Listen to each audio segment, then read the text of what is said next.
Hello, today I'll be taking a look at the BadCube Huff. This is the back of the box. This is the side, the front, the other side, top, and the bottom. Oh, and if you're wondering what that figure is in the background, it's a passed out Masterpiece Megatron with the minifigures that came with X-Transbot's Jansen, their version of Masterpiece Perceptor. I actually got that figure just the other day, but it broke on me when I tried to swap out the heads, so I'm not too enthusiastic about looking at it.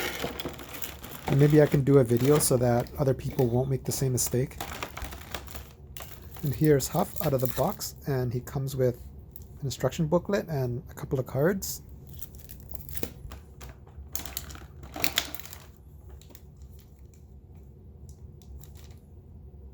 And some weapon accessories.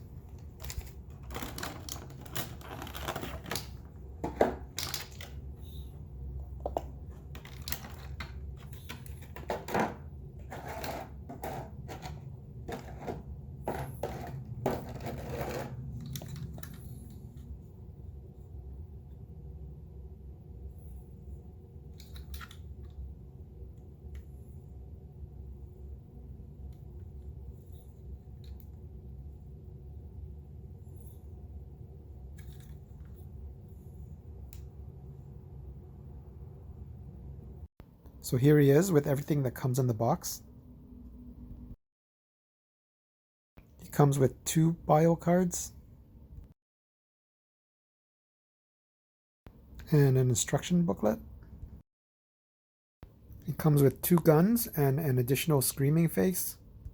He comes packaged in vehicle mode, and for people who know what Huffer's supposed to look like, he doesn't look like this in the cartoon nor the toy. So I guess this is X-Transbot's take on what Huffer would look like if he were a real-world vehicle.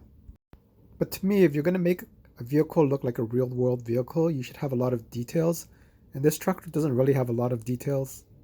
So I'm not so much disappointed that it doesn't look like the cartoon or the G1 toy.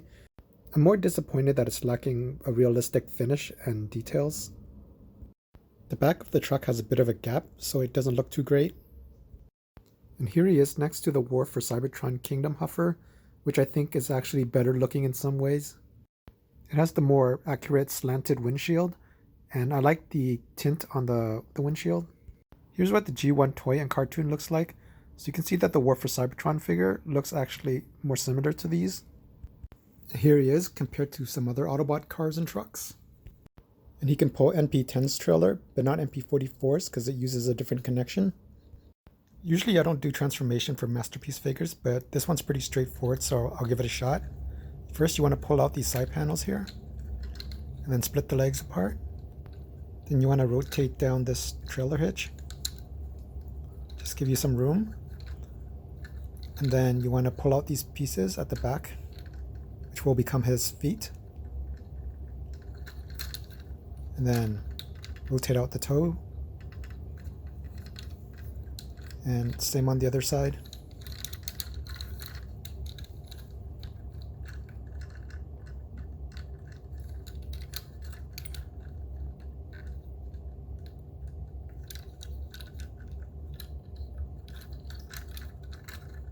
So these wheels here, they're on a slider. And what you want to do is just slide it into the leg cavity. Then just fold down the panel, tab it in. And the same thing on the other side.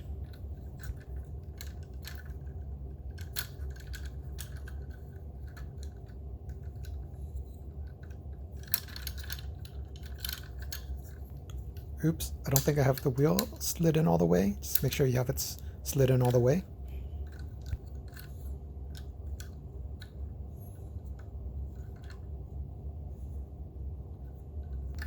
So now what you want to do is you want to pull out these gray pieces that wrap around the top of the smokestacks. And you can detach the top of the side mirrors here. This will free up the top of the cab.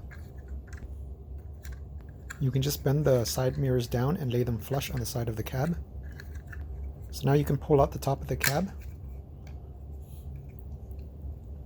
And then you can rotate these pieces in.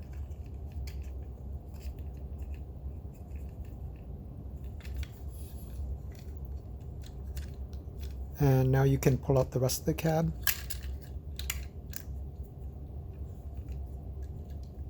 What you want to do is fold these wheels back behind this back piece here.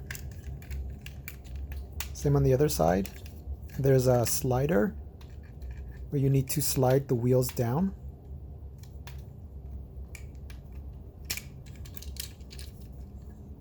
Now you can fold the cab back in.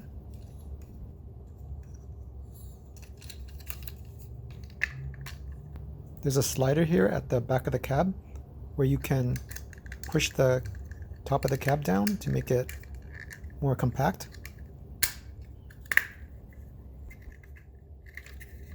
Make sure you push it evenly or this is what's going to happen.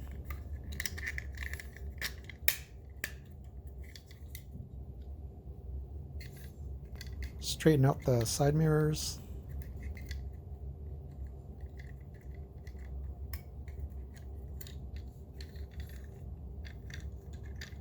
Can turn his head around.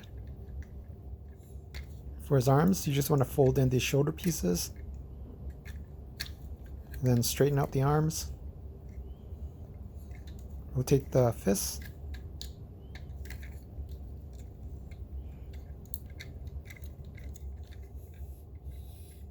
Oh, and you need to fold up these back pieces here. And we're done. I think it was a pretty straightforward transformation. Here he is in robot mode. Looks pretty good. It doesn't look as accurate as the Fans Toys version, but I think overall he fits the part. In terms of articulation, he can look all the way up. There's a side head tilt.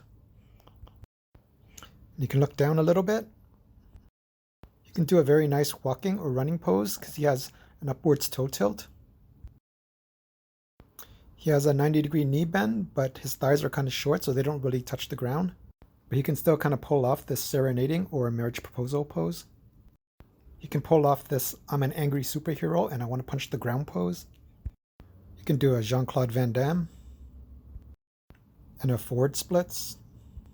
You can do a full vertical splits and show off his biceps. He also has a very good waist swivel. He comes with an additional face. To change the face, you want to lift up his head.